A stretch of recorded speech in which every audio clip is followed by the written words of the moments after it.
So bit me akanya. Okay. I saw the whole Crystal Asafo Church. Yes. And Kansanka group. Mm-hmm.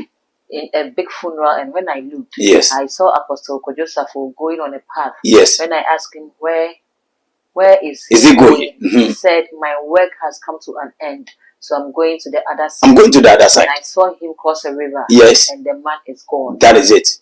Then we come to Mpachome Mudio. Okay. Mr.